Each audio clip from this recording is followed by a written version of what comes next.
kita melempar dengan satu botol aqua, hukumannya 20 juta. Kalau dia tidak bayar, berarti dia tidak diberi ruang.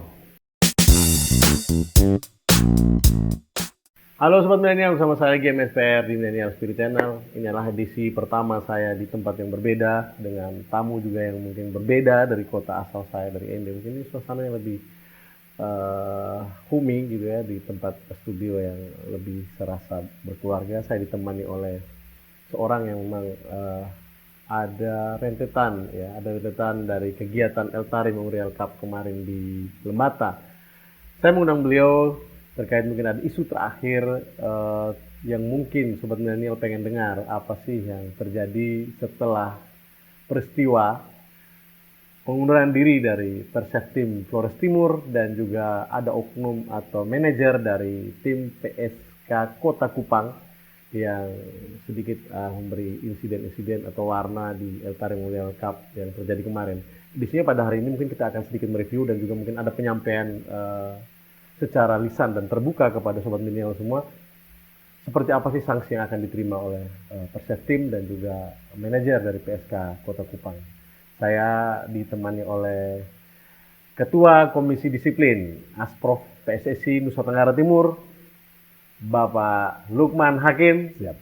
Assalamualaikum Bapak. Waalaikumsalam warahmatullahi wabarakatuh. Ini juga putra Flotim ya, Flores Timur nih. Abah, ini dinamika yang terjadi. Sebenarnya Millennial Spirit ini kemarin sudah berapa lama ini kan kita live dua kegiatan besar dari Asprof PSSI NTT sendiri.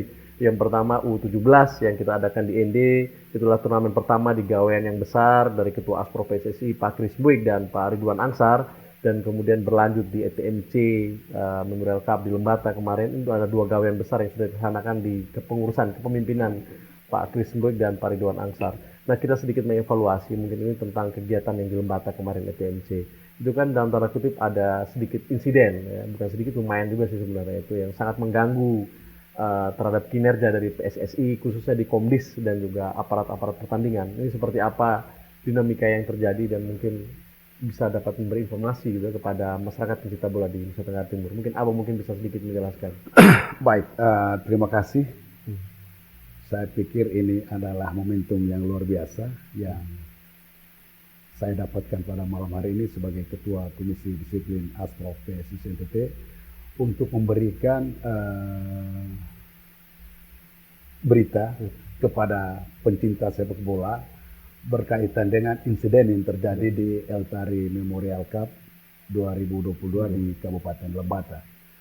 Saya mau menceritakan sedikit soal kejadian ini.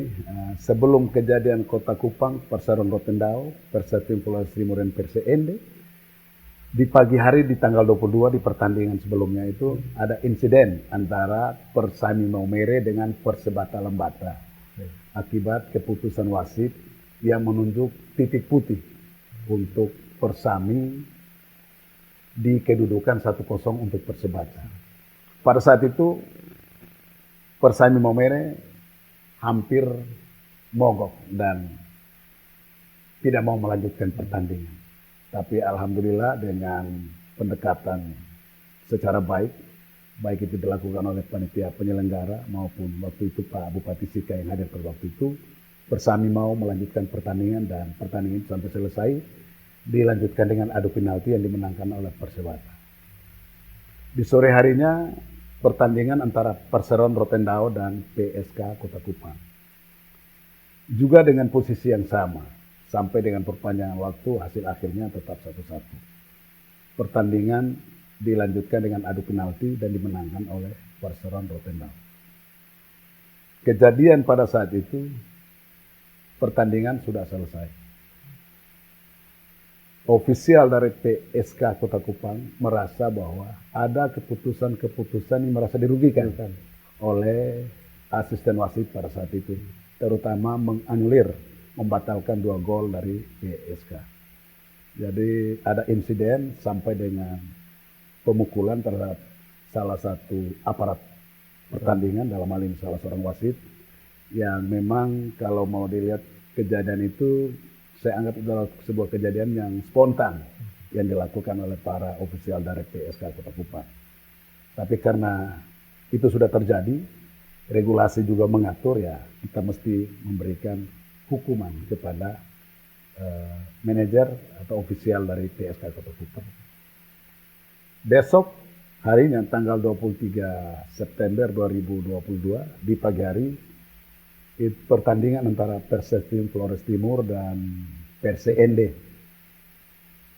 Saya mau meluruskan bahwa di pertandingan sampai dengan menit ke-83 terjadi insiden di mana Perseftim, supporter Perseftim memasuki lapangan pertandingan dan mengganggu jalannya pertandingan di sisa waktu pertandingan.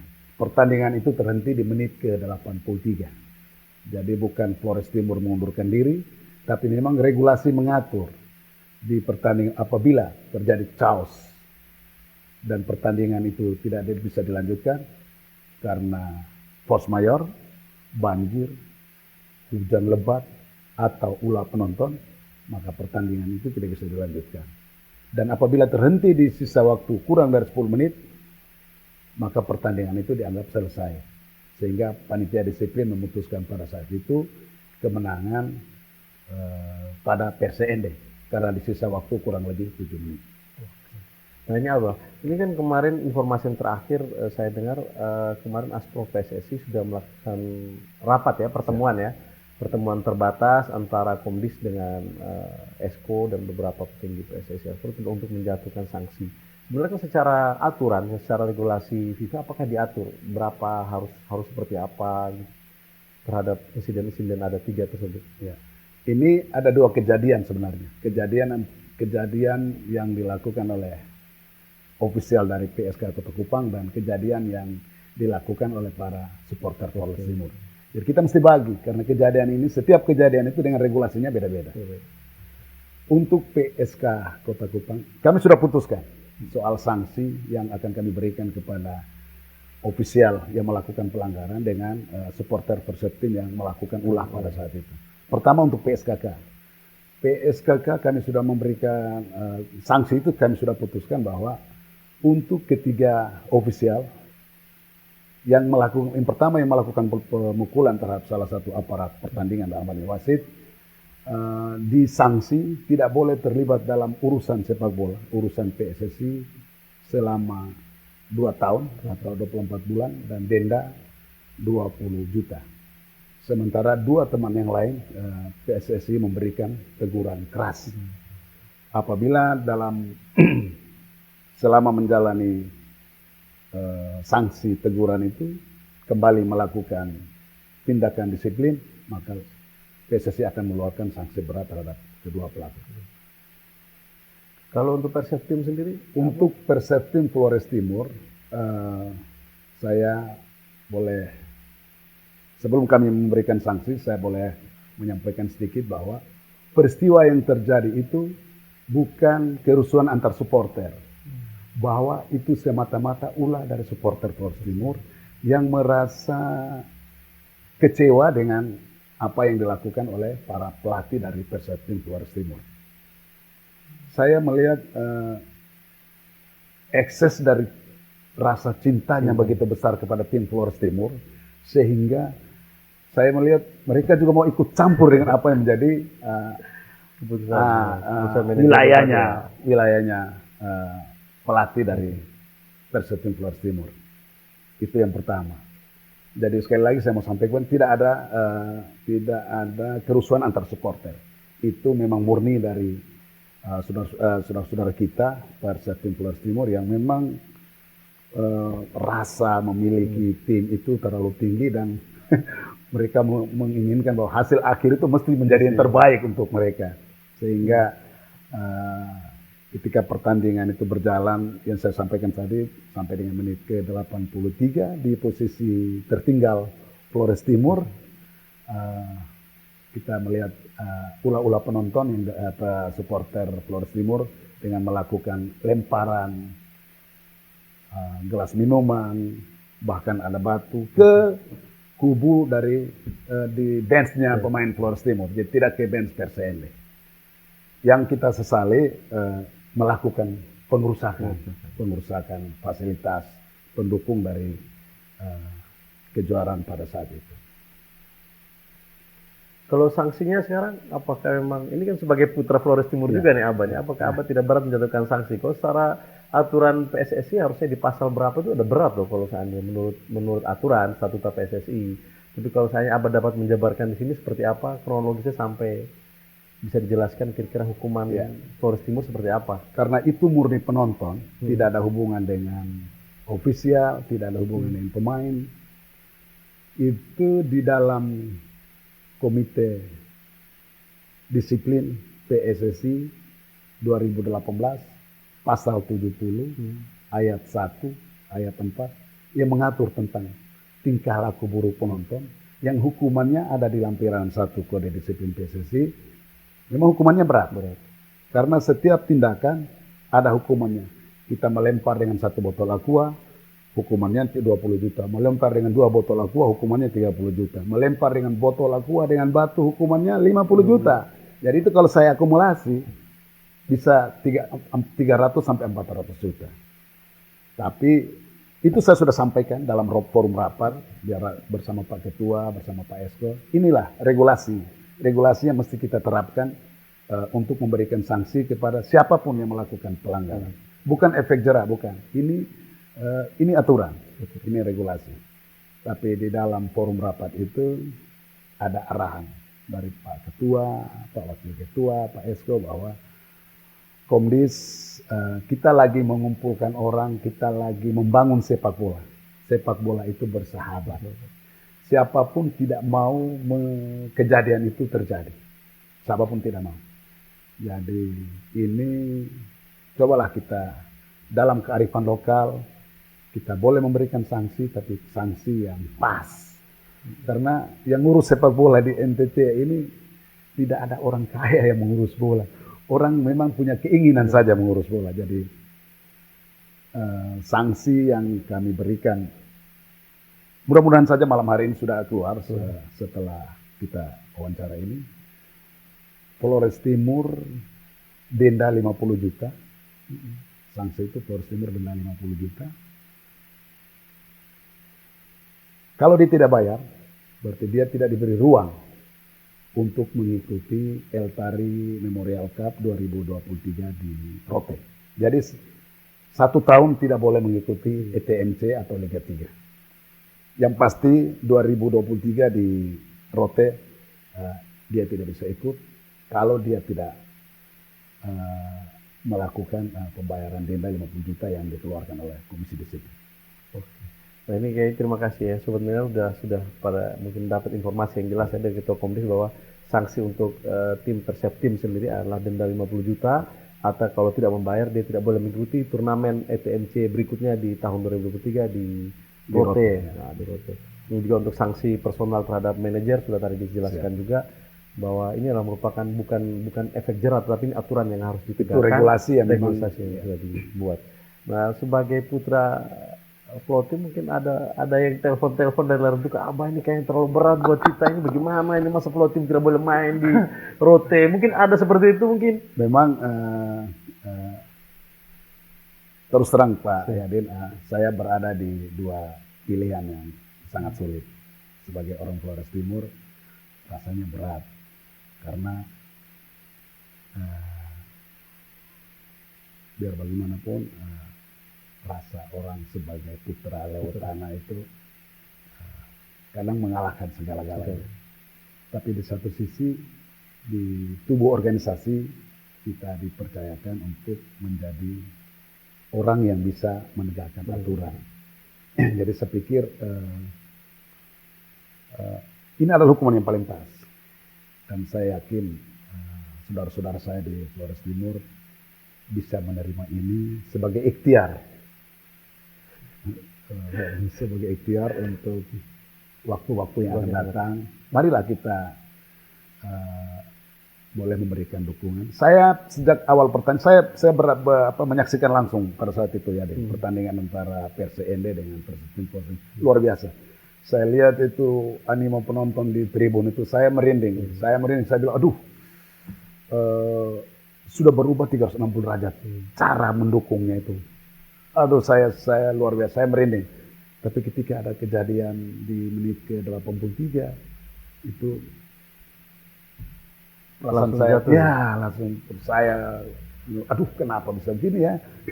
Kalau lempar saja, saya pikir tidak soal. Tapi kalau sampai merusak fasilitas pendukung dari kejuaraan ini yang menjadi soal. Dan yang paling penting dari ini Pak Yadin, psikologi dari panitia penyelenggara itu memang sangat tersakiti. Karena ini bukan zaman dulu dengar orang cerita. Hari ini kejadian, orang langsung tahu semua dengan adanya millennial spirit gitu. Jadi pandangan orang terhadap panitia penyelenggara pada saat itu bahwa mereka kurang mampu. Ya, dalam hal kalau saya bilang gagal ekstrim lah, ya. kurang mampu Ya, mengantisipasi posisi seperti kejadian itu. Itulah itu yang namanya hukuman psikologi pandangan orang. Tapi alhamdulillah dengan keputusan dari panitia disiplin bahwa di sisa waktu yang tidak lebih dari 10 menit PSND memenangkan pertandingan, dan saya pikir saudara-saudara saya dari Persepil Flores Timur maupun supporter menerima itu dengan jiwa besar, karena mereka juga sadar bahwa ini akibat dari ulah kita yang memang tidak diharapkan, tapi itu kondisi pada saat itu yang Menurut Abah ini mungkin sedikit ada pesan-pesan buat keluarga di Pulau Timur, teman-teman atau mungkin pencinta sepak bola di Nusa Tenggara Timur tentunya. Abah kan selaku ketua Komdis ya. Jadi apalagi ini besok ke depan kita ada mungkin turnamen lagi dari Askov PSSI U15 kalau tidak ada anak muda di Bintang Timur sebagai tuan rumah. Mungkin ada pesan atau penyampaian apa yang Abah sampaikan, atau mungkin khusus untuk Pulau Tim dulu bahwa jangan jadikan sanksi ini suatu apa seperti apa, mungkin bisa untuk memberi gambaran bahwa ini adalah buah dari apa yang kita perbuat gitu. Baik. Yang pertama khusus untuk saudara-saudara saya dari Flores Timur bahwa inilah aturan yang mesti kita tegakkan. Tidak ada niat sedikit pun untuk bagaimana membuat saudara-saudara saya yang masih muda-muda untuk tidak bisa bertanding. Tapi saya yakin bahwa 50 juta itu kecil buat keluarga saya, buat saudara-saudara saya yang berada di Flores Timur. Karena sepak bola bagi orang Flores Timur itu kayak di Inggris itu Tuhan kedua itu. Jadi atau Argentinanya di Amerika Latin. Jadi kalau El Tari Cup, kalau Flores Timur tidak ikut juga rasanya itu kurang. Ada yang kurang lengkap gitu ya. Jadi marilah kita menjadikan hukuman ini sebagai ikhtiar kita di waktu-waktu yang akan datang. Karena sepak bola itu bersahabat. Karena sepak bola itu bersahabat.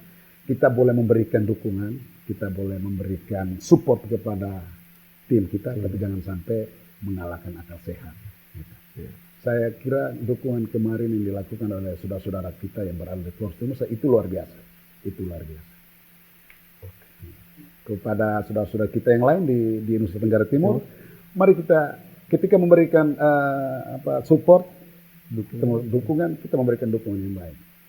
Siapapun ketika melakukan pertandingan di hasil akhir itu memperoleh kemenangan, itu kemenangan bagi kita semua. Kita mesti punya jiwa besar, jiwa sportivitas. Karena sepak bola sekarang ini kan selain sebagai hobi, juga sepak bola industri. Ketika kompetisi itu jalan, saya yakin ada keluarga atau saudara-saudara atau teman-teman yang lain bisa melihat potensi anak-anak muda yang bisa dijual di level yang paling tinggi, mengikuti jejaknya Alsan Sanda, Yabes, sekarang banyak pemain dari dari Soe, kan banyak sekarang. Kalau dulu akses kita kan terbatas, sekarang ini kan Ketua Asprof kan sudah bilang kita buka akses seluas-luasnya supaya kepada talenta muda untuk bisa berkarir lebih tinggi. Tidak saja bermain di NTT, tapi bisa bermain di Liga 1. Oke. Sobat milenial semua, mungkin ini adalah penyampaian yang sudah disampaikan oleh Ketua Komdis PSSI Nusa Tenggara Timur, Abah Lukman Hakim, terkait dengan sanksi yang diberikan untuk manajer PSKK Kota Kupang, dan beliau sendiri sebenarnya PLT Ketua PSKK Kota Kupang, dan juga kepada tim Persep Tim yang juga menjadi orang asli Flotim, Ana Lewatana, dan ini semoga menjadi catatan penting untuk kita juga pencinta sepak bola di Nusa Tenggara Timur khususnya, bahwa kita boleh mencintai kesebelasan kita boleh mencintai tim kita, tetapi kita tetap berpikir dengan logika agar setiap yang kita dukung agar setiap momen turnamen yang kita buat bersama dan kita cintai bersama bisa memberi manfaat untuk kita dan ada manfaat faedah untuk kita semua. Untuk sepak bola NTT yang bersahabat dan maju terus. Kebahagiaan tidak diciptakan dari sesuatu yang mudah. Kemana AT, tahun OT, salam sepak bola. Bersahabat.